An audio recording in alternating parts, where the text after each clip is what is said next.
alumni kami bisa bersaing dengan kampus di Mataram maupun gitu. kampus di Jawa sana. Kalau tidak salah dia pemenang talent untuk pemrograman Android bio dan gas. Jadi gas dari bahan biologi. Ketika diinjek itu tetap gas, tetap cair. Kalau yang LPG kan liquid. Ini kan dari kotoran sapi. Okay.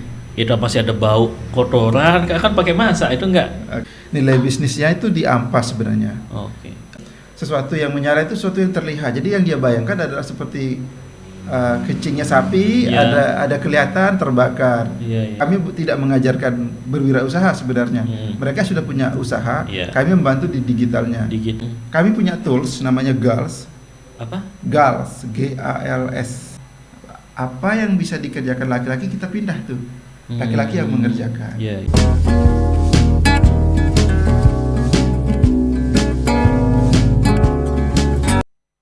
Assalamualaikum warahmatullahi wabarakatuh. Waalaikumsalam warahmatullahi wabarakatuh. Halo YouTube, selamat datang di channel Wira Podcast. Ngobrol santai tanpa beban. Nah, episode kali ini kita akan berbeda dari episode-episode sebelumnya karena ada double Wira di sini. Dan narasumber saya juga namanya Wira, tapi pakai pakai Wira bagi. Iya. Assalamualaikum Pak Wir. Waalaikumsalam warahmatullahi wabarakatuh. Jadi kalau saya di Bali itu di Bandung itu dikira orang Bali. Dikira orang Bali ya. Oh sama, saya juga kadang-kadang dikira orang Bali gitu ya. Apa kabar hari ini? Alhamdulillah kabar baik. Sehat ya. Semangat. Harus semangat kita ya. Dan saya akan memperkenalkan Anda, narasumber saya ini mau dibilang profesionalnya apa bingung sebenarnya karena nggak jelas mungkin nggak jelas sama-sama nggak jelas ya.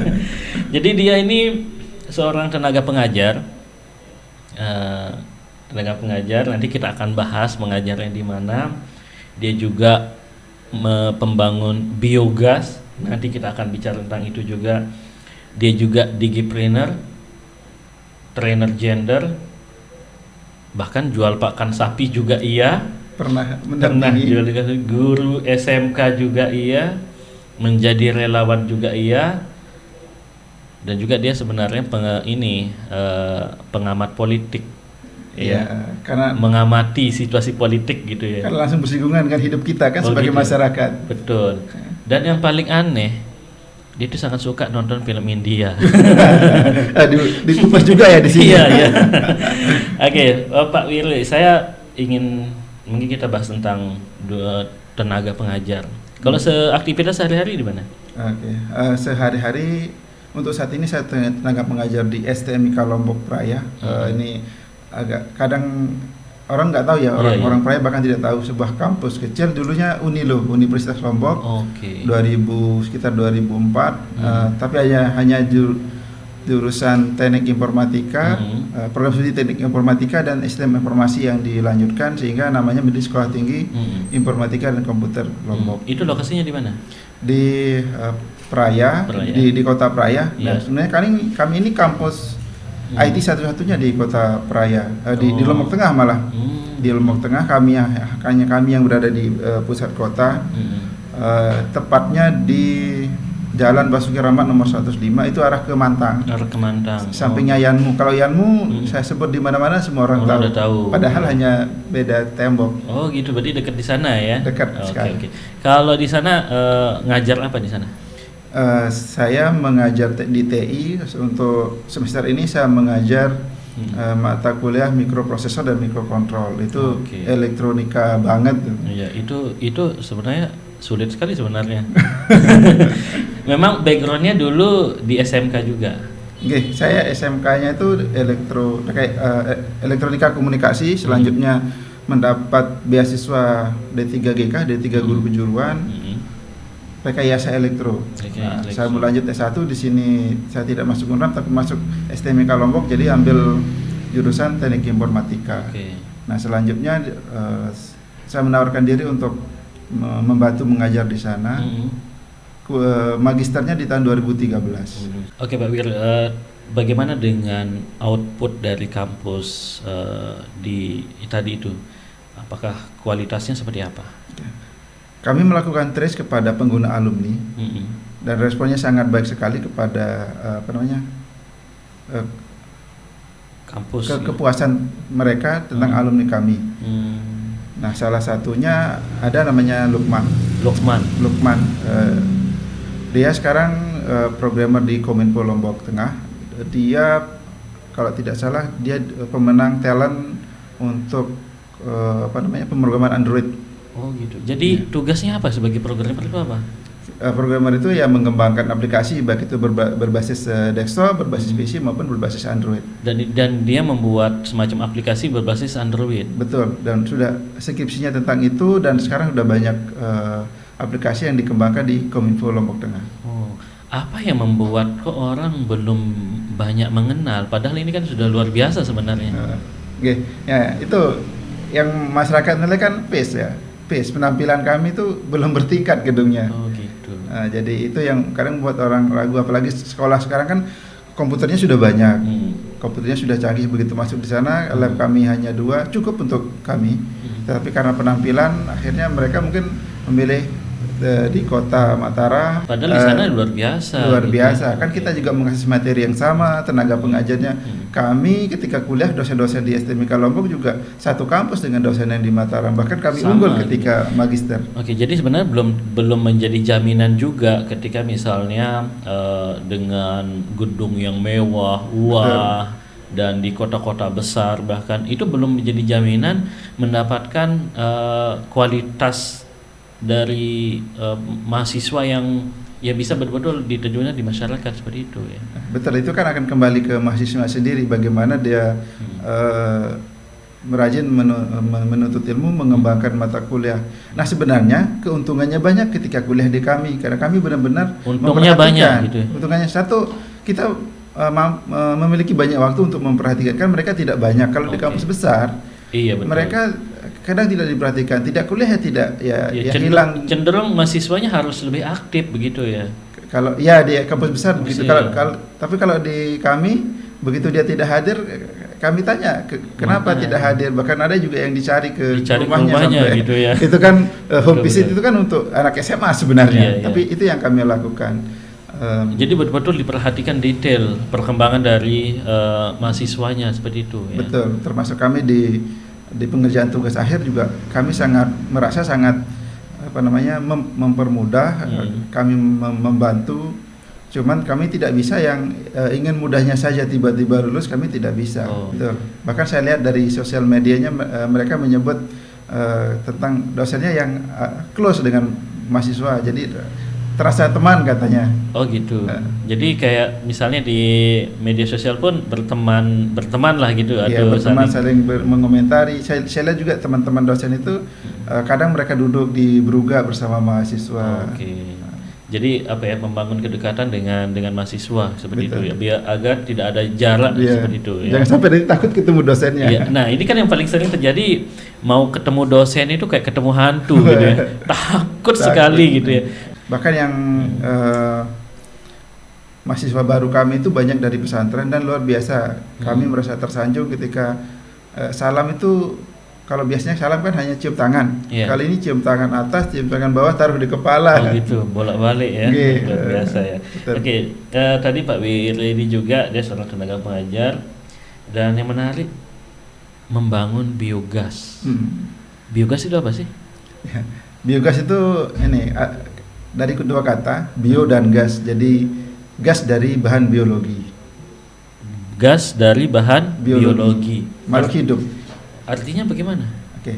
Yang saya lakukan adalah membangun biogas dari bahan bakunya kotoran sapi, itu yang paling banyak. Kotoran sapi ya? Ya. Yang lain selain kotoran sapi yang pernah kami bangun itu dari limbah tahu. Jadi air tahu itu diperas, itu banyak gasnya.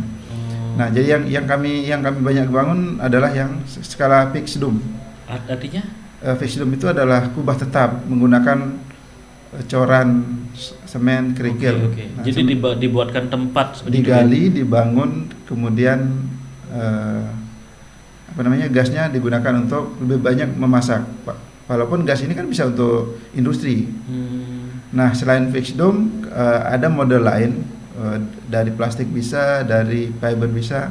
Dan yang sekarang ini kami mengembangkan Biomiru namanya.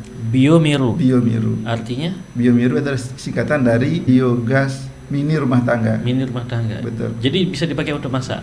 Betul. Jadi yang Biomiru ini ukurannya 100 liter, 1 kubik. 1000 liter. 1000 liter. Itu lebih penggunanya lebih banyak yang bersumber dari sampah dapur. Jadi sampah dapur itu kan jadi masalah besar. Ketika itu ditumpuk, itu yang menyebabkan lindi di TPA. Jadi sampah dapur itu dicacah, kemudian atau digiling, itu dimasukkan ke Biomiru. Ini yang paling efisien, biayanya paling murah, kemudian memakan tempat itu sekitar 1 kali 3 meter saja. Itu untuk membangun. Setelah dibangun itu ada di bawah tanah, jadi di atasnya bisa berugak, bisa kandang ayam. Oh, jadi enggak kayak gas yang ini, gas melon 3 kilo yang ditaruh di dapur begitu, enggak begitu ya? Jadi tidak selama ini yang di Indonesia belum sempat dikemas, karena kalau yang biogas ini ketika diinjek itu tetap gas, tetap cair. Kalau yang LPG kan liquid. Cair, ketika diinjek jadi cair. Oh gitu ya, ada bedanya ya. Betul. Enggak, ini kan dari kotoran sapi. Okay. Itu masih ada bau kotoran, kan pakai masak itu enggak? Oke. Nah, inilah yang sering saya temui di awal. Bahkan ada yang tidak percaya nih, tidak percaya ini bisa nyala atau tidak gitu. Nanti nasi kita bau apa tidak? Saya tanya balik. Bapak tadi sudah sarapan betul. Ibu masak di rumah pakai apa? Pakai pelingkak, pelepah kelapa. Saya tanya, rasa nasinya seperti pelingkak tidak? Tidak katanya. Iya betul. Ya, jadi itu. Sebenarnya ada pengaruh sebenarnya ya. Bau gas sebenarnya, bukan bau kotoran sapi. Jadi bau gas kayak gas LPG. Gas metanan. Hampir sama kayak gitu ya. Itu gas metan. Dan untuk membuatnya itu apakah pakai mesin, alat atau apa? Ya, saya belum membuat, saya belum mencetak gambarnya di sini. Jadi itu bangunan fisik, bangunan sipil. Jadi kita tembok, ada perlakuan campuran yang bagus, kemudian di kubah itu kami lapis lagi 6 lapis. Itu teknik khusus, itu yang tidak dimiliki oleh tukang bangunan supaya gasnya tidak bocor. Oh gitu. Ya, bangunan fisik, bangunnya pakai batu bata, pasir, kerikil. Nah, prosesnya dia menjadi gas itu bagaimana? Oke. Jadi ini adalah ya rahmat Allah Subhanahu wa taala ya. Iya. Kotoran itu udah dicampur air, sudah nanti gasnya akan keluar. Nah, yang berbeda nanti ketika sapi itu ada disuntik antibiotik. Itu kan mematikan kuman, itu yang agak lama. Oh gitu. Cukup dicampur air, sudah kita mendapatkan gas. Nah, ada limbahnya atau ada? Nah, itu sebenarnya nilai bisnisnya di sana. Nilai bisnisnya itu di ampas sebenarnya. Oke. Artinya jadi bisnis bagaimana? 20%-nya itu di gas. Iya. 80%-nya di ampas. Ampasnya itu kan dari kotoran yang sudah terurai benar. Iya.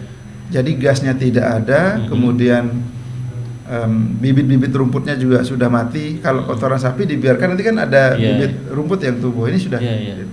Nah, namun masyarakat di sini kita maunya instan. Jadi lebih senang menggunakan pupuk yang mahal, yang harus kita beli dengan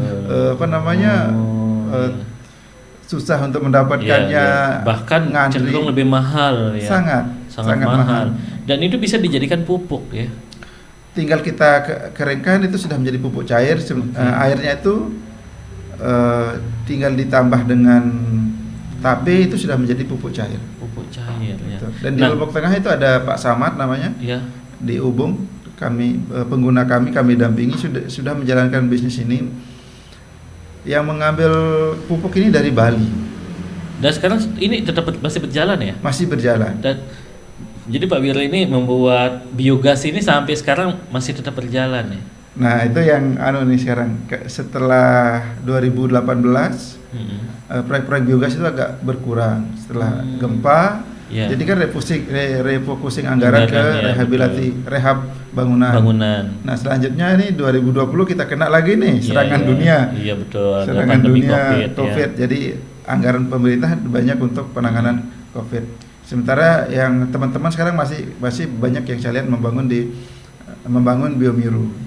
Nah, sebagai tambahan untuk biogas ini, itu awalnya 2009 itu ada LSM Belanda, HIPOS namanya. Kemudian di sini ada kantornya diketuai oleh Pak Umar. kemudian ada Mas Krisna Wijaya Ya. menggandeng kami. Kalau saya sebagai CPO-nya. Oke. CPO itu Construction Partner Organization. Jadi kami yang bertugas membangun. Kalau ada pembangunan kami dapat fee dari sana. Oke. Selain berpartner dengan NGO tadi, LSM luar negeri tadi, kita juga disupport oleh program yang dari ESDM provinsi. Jadi di pihak ketiga kan, nanti kami yang bekerja sama dengan PT maupun CP yang mendapatkan proyek tersebut. Ada juga yang swadaya masyarakat. Nah, ada yang swadaya juga. Ada yang swadaya, dan saya adalah pengguna pertama di Kecamatan Jonggat yang dari program swadaya.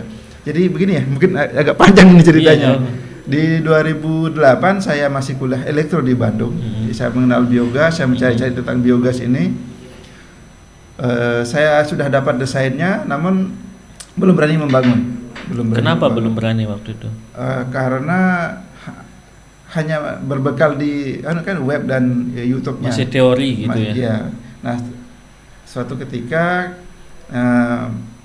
Pak Umar dan Mas Krisna itu datang ke sekolah.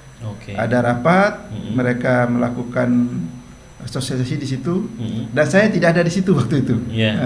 Saya tanya teman saya Tamim Hamdan, apa isi rapat kemarin tentang ini. Jadi saya kejar, saya berani, dan bahkan waktu itu saya berhutang 1 juta di koperasi sekolah untuk mensupport, kan swadaya nih. Swadaya, gaji saya belum cukup untuk membangun itu. Saya percaya, saya memulai pertama pengguna di sana di Bonjuruk, dan masyarakat waktu itu tidak percaya. Yang dibayangkan adalah sesuatu yang menyala itu sesuatu yang terlihat. Jadi yang dia bayangkan adalah seperti kencingnya sapi, ada kelihatan terbakar.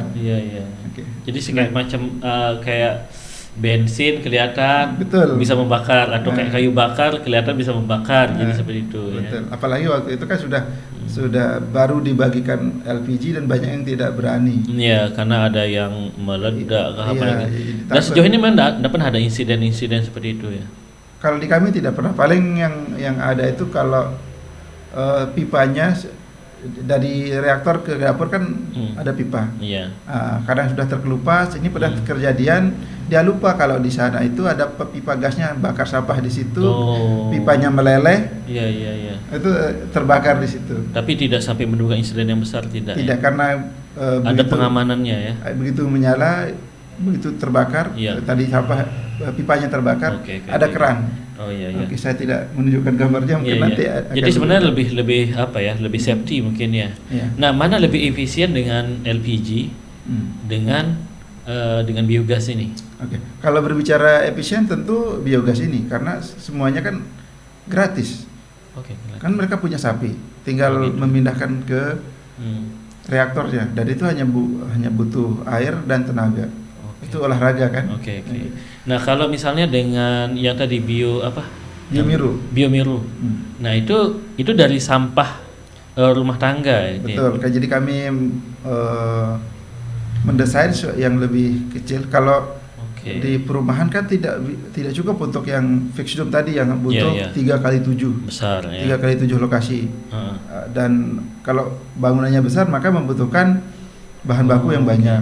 Jadi sebagai gambaran itu kayak ini ya, kayak kita membuat septic tank lah. Tank, betul. Septic tank dengan ketebalan tertentu, dengan sistem tertentu, mungkin kayak plumbingnya lah gitu ya, pipa-pipaannya nanti kesini begitu ya kurang lebih ya. Jadi kayak kita masuk di rumah menggunakan pipa air PDAM misalnya. Jadi kurang lebih sistem yang seperti itu ya. Jadi di dapur tinggal cetek, kompor nyala gitu ya. Nah, kalau untuk kompornya yang khusus juga, kompor khusus, tidak bisa dengan kompor LPG karena kan ini tekanannya berbeda, campuran udaranya berbeda. Kami banyak yang menggunakan pematik, walaupun sekarang sudah ada yang otomatis. Kami banyak menggunakan korek, maaf. Jadi di kompor itu disediakan korek karena tidak bisa hidup dengan pematik. Pematik nggak bisa ya. Berarti dengan korek itu tinggal nyala. Tapi korek yang panjang itu. Nanti kalau yang pendek kena habis nanti. Oke. Jadi ini luar biasa sebenarnya, dan tentunya kedepannya memang kita harus kembangkan seperti ini gitu ya. Ini yang dibutuhkan masyarakat. Tapi ada kelemahan juga. Kelemahannya itu sebenarnya di pengguna. Pengguna kadang kalau sudah 2-3 tahun malas untuk merawat. Oh iya. Jadi iya. ada Sebenarnya kembali ke pola masyarakatnya sendiri saja mungkin sebenarnya. Kalau kita rawat dengan baik, ya pasti akan baik juga. Cukup digunakan itu sebenarnya udah dirawat. Oh gitu.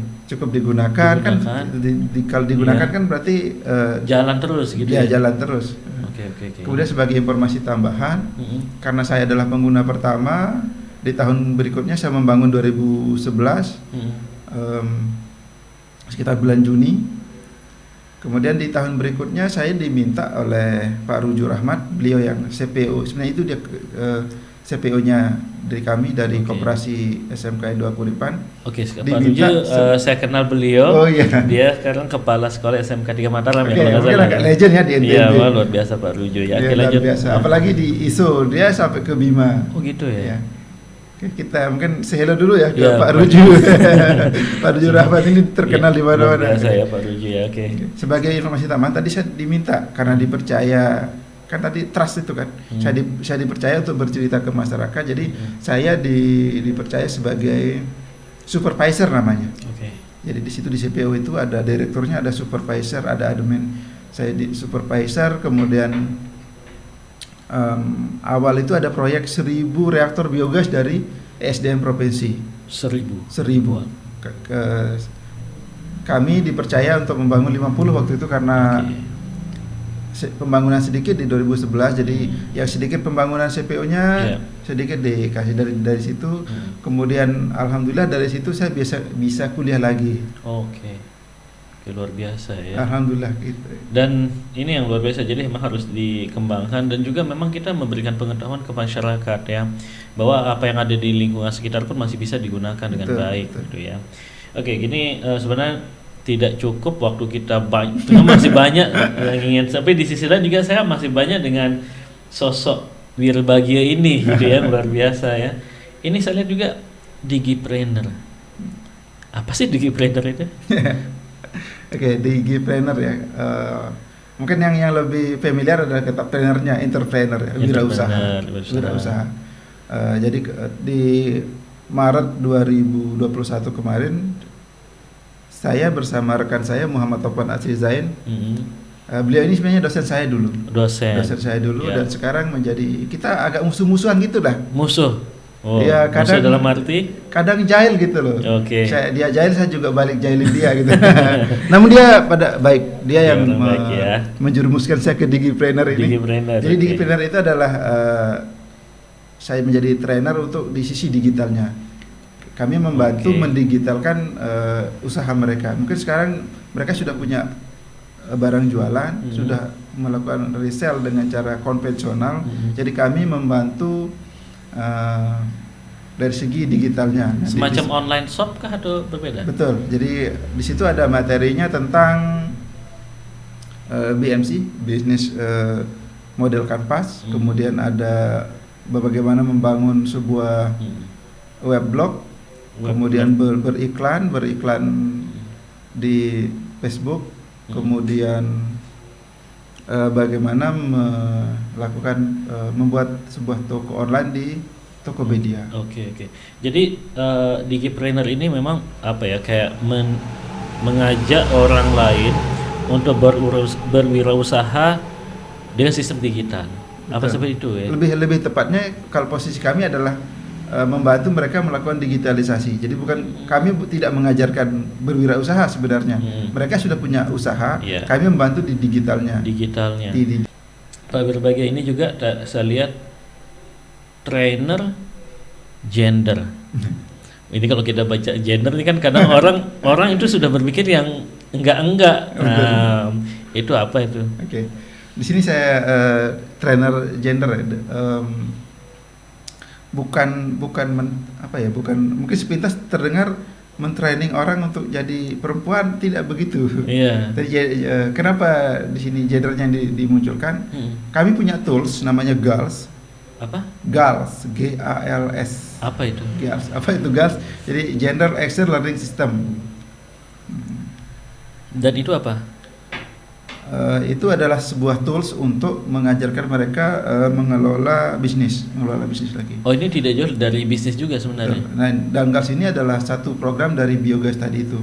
Jadi GALS ini ditujukan kepada perempuan-perempuan pengguna biogas, mungkin ibunya atau anaknya di situ. Jadi kami contohkan adalah yang tadi bisnis celurinya tersebut. Nah, di tool GALS itu ada vision journey-nya, ada perjalanan impiannya, kemudian ada pohon keseimbangan gender. Laki-laki melakukan apa, perempuan melakukan apa, laki-laki membeli apa, perempuan membeli apa. Jadi supaya seimbang. Jadi kayak membagi-bagi tugas ya, misalnya dalam rumah tangga, misalnya dan sebenarnya kadang kan orang masih salah persepsi. Wah, yang masak nih harus perempuan aja. Betul. Yang harus ke pasar beli sayur itu harus perempuan aja misalnya. Di GALS ini mereka yang menentukan, mereka yang sepakat siapa melakukan apa. Kalau di agama kan yang mencuci memasak kan kita nih, Mas Wira, sebagai laki-laki. Iya, betul. Saya mohon maaf ke Yuliana sebagai seorang suami, saya belum mampu membayar tenaga. Sebentar dulu, nama istrinya Yuliana. Nama istri saya Yuliana juga. Waduh, ini serius. Ini Yuliana juga. Tapi tidak terjadi dengan kebetulan ya. Ini sudah ditakdirkan Allah ini. Istri saya Yuliana Rosmina. Saya Yuliana Eskom. Wah, luar biasa ya. Seorang cum laude di kampusnya, di STM Kalombok juga. Pada Yuliana saya mohon maaf, jadi tugas suami sebagai yang mencuci dan memasak belum saya lakukan banyak. Kadang sih ya, saya mencuci, saya memasak. Ya, kadang kan mindset masyarakat itu masih kayak wah pokoknya istri itu di dapur aja ya, kan kayak gitu. Itu yang terjadi sebenarnya, dan itu yang dilakukan oleh teman-teman Pak Willy dan teman-teman seperti itu ya. Nah, di GALS itu kita melakukan sesuatu yang tidak biasa. Misalkan nih, kalau wedding kan perempuan di sebelah kiri. Nah, ketika kita menggambar ini perempuan laki-laki, kita balik. Jadi gitu. Nanti kalau ternyata digambar di pohon keseimbangan itu lebih banyak perempuan, nah bagaimana supaya apa yang bisa dikerjakan laki-laki kita pindah tuh, laki-laki yang mengerjakan. Iya, betul. Nah, tujuan utamanya sebenarnya ini supaya tidak terlalu berat ketika salah satu kurang sehat misalkan. Iya, betul. Ketika kurang sehat, suami harus masak, tidak bisa masak, tidak bisa nempi, masa kita akan makan padi yang ada di beras. Jadi itu sebenarnya tujuannya, supaya nanti ketika ada yang down itu tidak terlalu jompa. Oke, jadi memang ya sekali lagi komunikasi di rumah tangga itu sangat penting. Betul. Ya, komunikasi, bagaimana menjalin komunikasi dengan pasangan tadi. Betul. Ya. Jadi kita pahami dulu ilmunya, baru kita sepakati. Jadi sebenarnya kami laki-laki memasak, kami laki-laki yang mencuci. Tapi kalau memang istri ikhlas, silahkan untuk mengerjakan. Iya, betul. Ini luar biasa ya. Oke, ini wah sebenarnya luar biasa. Ada lagi yang jual pakan sapi. Itu pergi nyabit rumput, beli rumput, atau gimana? Ini masih satu satu kesatuan sebenarnya dari biogas itu, kemudian gender, satu lagi ini pakan sapi. Ini adalah program yang sama dari kantor yang sama, Yayasan Rumah Energi yang di Jakarta. Oke, jadi banyak turunannya ya, maksudnya banyak yang bisa dikerjakan berarti. Betul, jadi itu untuk mendukung program pemerintah yang TGB dulu, Bumi 1 juta sapi.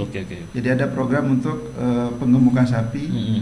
Nama programnya adalah Cost Unlimited. Nah, di sini saya bersama Pak Wasis Sasmito, ada Mbak Kristina, ada Mbak Uti, ada Mbak Gunawati, kemudian seteru saya ada Zul, ada Uyon, kemudian ada Ari yang di Lombok Tengah. Saya sebut mereka ya supaya mereka merasa tersanjung. Oke, luar biasa ya.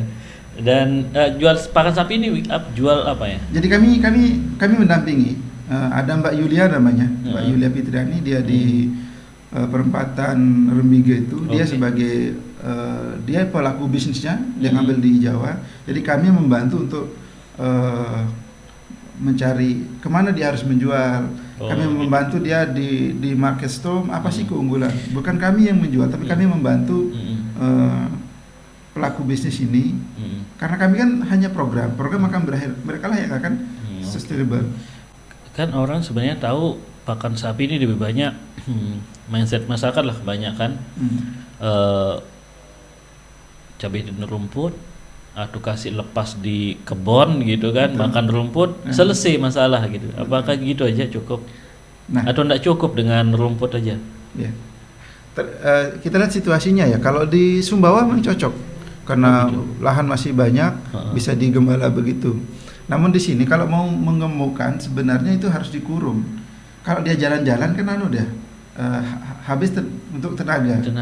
Jadi harus dikurung dan dia diberi pakan yang sesuai. Jadi itu ada aturannya, berapa hijauannya, berapa konsentrat yang harus diberikan. Jadi ada semacam vitamin-vitamin tertentu seperti itu. Betul. Ya? Nah itu yang diracik oleh sebuah perusahaan di Jawa. Jadi kami yang dijual di sini tuh ngambilnya di Jawa. Sekarang masih ya berjalan juga? Alhamdulillah masih. Bahkan di situ ada ini yang menarik sebenarnya di saya. Jadi saya di lapangan, saya datang ke kira-kira prospeknya tidak mendapat respon. Kemudian saya datang di rentetan masyarakat yang saya anggap kayaknya saya agak ragu-ragu, tapi yang penting tugas saya sebagai field assistant saya harus jalan, saya ketemu ngobrol dan di situ ada pengguna kami di daerah Gunung Sari. Itu eksis sampai sekarang, bahkan ordernya cukup banyak dan itu karena dia mungkin paham ya, jadi dia berikan juga ke ayam. Ayam juga? Responnya bagus. Nah kalau relawan itu kemana aja relawan? Relawan apa? Kalau saat ini saya relawan teknik informatika dan komunikasi. Berarti tidak jauh dari itu ya, dari di bidang itu ya. Betul. Kemudian saya juga sebagai ketua Pandu Digital Lombok Tengah. Ketua Pandu Digital. Jadi diminta itu ada kemarin event program Pandu Digital itu se-Indonesia. Salah satunya di sini di Mataram. Itu yang dikerjakan apa? Kami memandu masyarakat itu skupnya lebih luas dari Digipreneur. Ya skupnya ada 4, pendidikan, kemudian pertanian, peternakan, dan nelayan. Di skupnya itu apapun yang bisa kita lakukan di digitalnya, pandu digital. Apakah dia dari yang sangat dasar, dia tidak bisa mengetik di Word, itu yang kami pandu, itu yang kami lakukan. Program kami yang pernah saya lakukan di Sukarara itu teknik pengambilan produk, teknik pengambilan gambar.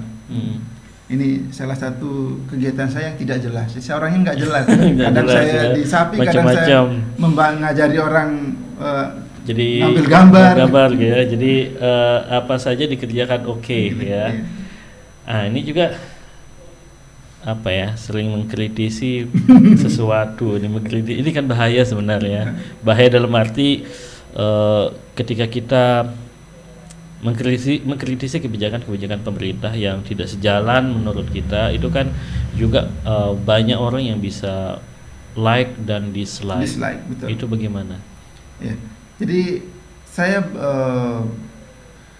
mulai dari yang terkait juga dengan biogas yang tadi, ketika saya banyak berbicara dengan masyarakat. Jadi dalam pembicaraan itu kadang juga menyebutkan kelemahan-kelemahan dari program pemerintah. Kemudian saya juga mengamati langsung beberapa bantuan yang tidak tepat sasaran, kemudian program-program yang kadang pengerjaannya tidak sesuai. Jadi menyuarakannya itu di mana? Gimana? Menyuarakan sesuatu itu lewat apa? Ya itulah, jadi salah satu caranya ya di sosial media tersebut. Sosial media, karena saya tidak tergabung di LSM yang untuk keluar-keluar itu, jadi saya menyuarakan itu di sosial media. Kadang saya buat sendiri atau saya men-share atau saya mengomentari ketika ada sebuah pernyataan. Jadi karena Pak Wirbagi ini juga langsung bersentuhan dengan yang ada di masyarakat. Ya. Jadi relawan tadi bahkan langsung bersentuhan dengan program-program yang dibuat oleh masyarakat, dan juga ada juga program yang dibuat oleh NGO misalnya. Ternyata yang dibuat oleh pemerintah begini, yang ada NGO begini. Iya, betul. Jadi dan kadang kita yang langsung di lapangan bisa saja mengetahui lebih baik gitu. Betul, lebih banyak. Oh ini yang cocok untuk masyarakat kita, yang ini kurang cocok, kurang lebih seperti itu ya. Ini karena waktu kita banyak sekali yang kita bicarakan sebenarnya. Satu lagi pertanyaan saya yang terakhir. Kapan terakhir nonton film India, Pak? Kapan terakhir nontonnya? Yang filmnya ya, mungkin kalau filmnya terakhir itu VK ya, dari 2018 lah.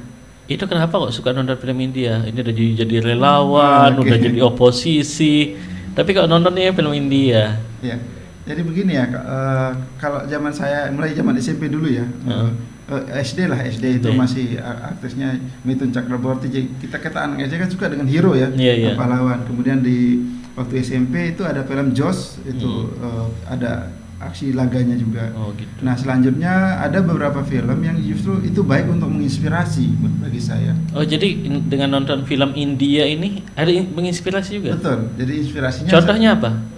Misalnya begini ya, di saat film Kabikushi Kabigem, Oke. dia menceritakan bagaimana kasih sayang orang tua kepada anaknya dan anak kepada orang tua walaupun mereka tidak ada hubungan darah. Oke. Oke, kemudian di film lainnya misalkan film Fir Zara. Fir ini adalah seorang tentara. Zara ini di negara yang berbeda, kemudian mereka menjalin rasa dan Zara ini harus menikah dengan orang lain dan si Pir Pratap Singh ini rela menutup mulut selama 20 tahun demi kebahagiaan Zara. Jadi itu menginspirasi bukan saya aja sebenarnya, saya beberapa teman juga begitu. Dan saya lihat para penggemar India ini baik dalam menjalin hubungan asmara, jadi tidak menikah dini dan tidak melukai pasangannya, bahkan dia yang lebih cenderung berkorban seperti itu. Betul ya. Saya terakhir nonton film India saya lupa judulnya. Tapi sebenarnya udah lama sih filmnya udah lama. Jangan-jangan penggemar juga nih sama nih. Saya suka nonton. Nonton. Basicnya sih suka nonton film ya. Tidak apa spesifik. Ya apa aja sih saya biasa nonton. Tapi lebih ke drama biasanya. Drama komedi tepatnya. Saya pernah nonton film India dan memang betul ada yang bisa kita ambil semacam pembelajaran yang baik juga. Saya lupa judulnya. Jadi yang kisahnya tentang apa itu? Seorang pemain utamanya itu Salman Khan. Ada seorang anak kecil dari Pakistan beragama Islam. Saya lupa judulnya apa, yang masuk ke negeri India dari Pakistan karena masuk dalam kereta api dan si perempuan kecil ini bisu. Nah, hampir dijual, ada segala macam dramanya, akhirnya bertemu diantar ke rumahnya di Pakistan. Saya lupa judulnya. Saya juga tidak tahu judulnya, tapi saya pernah lihat highlightnya. Kemudian saya ada satu judul 2009 itu namanya Rabani Banadi Jodi. Jadi itu artinya apa sih sebenarnya? Rab Tuhan ya. Gitu. Jodi pasangan. Jadi bahwa menyadarkan kita bahwa pasangan kita itu dari Allah. Allah yang memasangkan kita. Jadi seperti kata junior saya di SMK, jadi Allah itu tidak pernah salah menjodohkan seseorang. Rabani Banadi Jodi. Jodoh itu dari Tuhan. Jadi dalam kisah tersebut ada namanya si laki-lakinya Shah Rukh Khan itu bernama Surinder Sani, kemudian perempuannya adalah kalau tidak salah anak dari dosennya. Ketika hari pernikahannya si Surinder datang ke sana, namun pernikahan itu batal karena di hari H tersebut si pengantin pria meninggal. Si bapak tadi, bapaknya mempelai perempuan sakit sehingga dijodohkanlah dengan si Surinder Sani karena dia mengetahui kebaikan dari Surinder Sani. Nah, di awal pernikahan mereka si Tani yang perempuan ini sulit menerima. Kan dia tidak pernah berpikir akan menikah dengan orang itu, orang yang kelihatan culun, tidak baik. Nah, dalam perjalanan dia mulai menemukan bahwa Surinder ini adalah laki-laki yang baik, yang baik. Jadi ini juga menginspirasi saya bahwa pasangan itu dari Tuhan, itu yang terbaik. Bagaimanapun cara kita bertemu, entah dijodohkan atau bertemu sendiri. Tapi memang sudah terbaik diberikan oleh Tuhan. Iya, Allah yang sudah berikan. Allah yang berikan. Kalau mungkin kita punya perhiasan ya diberikan oleh presiden, ini Allah yang berikan. Berbicara inspirasi, di dunia IT juga ada diterapkan itu. Misalkan kita tahu ya Trojan Horse. Virus Trojan Horse. Virus Trojan itu diinspirasi oleh The Troy. Mungkin pernah nonton film The Troy. Ketika perang kalah, dia buat sebuah kuda. Nah, kuda Troya dihadiahkan kepada musuh. Nah, di situ dia menyelinap. Jadi konsepnya virus Trojan begitu. Jadi dia pura-pura baik. Nah, setelah masuk baru menyerang. Betul luar biasa ya. Jadi mungkin ini kita bisa mention ke pemirsa bahwa apa yang kita lakukan itu kadang memberi inspirasi kepada kita. Jadi tontonlah sesuatu yang baik supaya bisa memberikan inspirasi yang baik. Betul ya, luar biasa ya. Dan saya yakin banyak inspirasi kita dapat hari ini dari Pak Wirbagie ya, yang luar biasa, banyak dikerjakan Dan apapun artinya apapun yang baik di depan itu kerjakan saja. Dan Pak Wirbagia, terima kasih sudah hadir di podcast hari ini. Ya, semoga sehat dan sukses selalu, tetap semangat tentunya ya. Dan hari ini inspirasi kita dari Pak Wirbagia, dan tetap saksikan tentunya Wira Podcast, ngobrol santai tanpa beban. Wassalamualaikum warahmatullahi wabarakatuh. Waalaikumsalam warahmatullahi wabarakatuh.